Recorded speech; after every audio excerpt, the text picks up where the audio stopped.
네, 부산에서 처음으로 사전 협상형으로 진행이 되는 해운대 옛 한진 컨테이너 땅 개발 사업이 마지막까지 진통을 겪고 있습니다.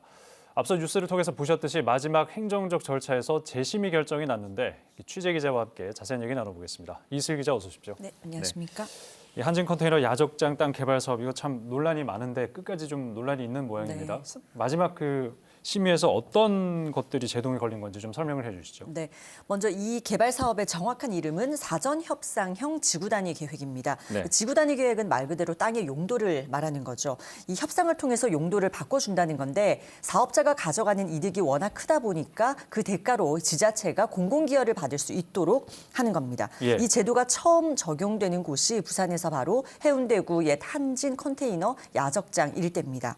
지금 준공업 지역으로 묶여있는 이 땅을 상업 지역으로 변경해달라는 게 사업자의 요구 사항이고 그에 따라서 올해 초부터 부산시와 민간 사업자 그리고 외부 전문가가 참여하는 협상이 시작돼서 약 8차례 협상단 회의를 통해서 협상을 마무리했습니다. 그 결과를 바탕으로 사업자는 개발 계획을 수립했죠. 그 계획에 대한 최종적인 심의가 최근에 있었는데 이 부산시 도시건축공동위원회에서 지구 단위 계획 변경 여부를 두고 심의위원회를 열었는데 여기서 재심의 결정이 난 겁니다. 네. 다시 말해서 심의를 보류한다는 결정을 내린 거죠. 그 이유를 위원회는 크게 4가지로 제시했는데요. 그중에서도 우선 상업지역에 맞는 상업시설의 적정성을 다시 검토해라. 또 높이와 용적률에 대한 건축 부분을 재검토하라는 게 포함이 됐습니다. 네. 이 말인즉 이 지역을 상업지역으로 변경해 주기에는 지금 계획된 상업시설이 부족하다 이런 의미입니다. 실제로 여기에는 이 6동의 생활형 숙박시설이 들어설 예정인데요. 네. 이 전체 연면적 중에서 이 사실상 주거시설인 생활형 숙박시설이 90%를 차지하고 판매시설은 5%, 업무시설은 2%에 불과합니다. 예, 그러니까 용도 변경에 맞게 상업시설을 좀 적정하게 마련을 하라. 그리고 높이 제한도 얘기를 한 거고요. 그리고 2가지는 또 뭡니까? 여러 가지가 있는데 나머지 하나는 이제 학교 문제가 있습니다. 네네. 이 교육청과 다시 좀 협의를 하라 이제 이건데 네. 이게 무슨 말이냐면 여기에 들어서는 이 생활형 숙박시설이 분류상으로는 숙박시설이지만 사실은 분양을 받아서 입주하는 이제 주거시설로 사용할 가능성이 큰 거죠. 이럴 경우에는 당연히 교육 인구가 유발됩니다. 예. 이 주변의 지역 주민들은 그렇지 않아도 학교가 부족한데 레지던스가 들어오면 이 초등학교나 중학교 배치 문제에 있어서 좀 논란이 생길 수 있다 이런 입장입니다. 네. 문제는 애초에 여기가 레지던스가 아닌 아파트로 계획이 됐을 때 그러니까 처음에는 아파트였거든요. 그때는 해운대교육청이 교육인구 유발 효과를 계산을 해서 학교 신설을 검토했습니다. 그런데 중간에 사업 계획이 아파트에서 레지던스로 바뀌면서 교육청이 검토를 사실상 중단한 겁니다. 네.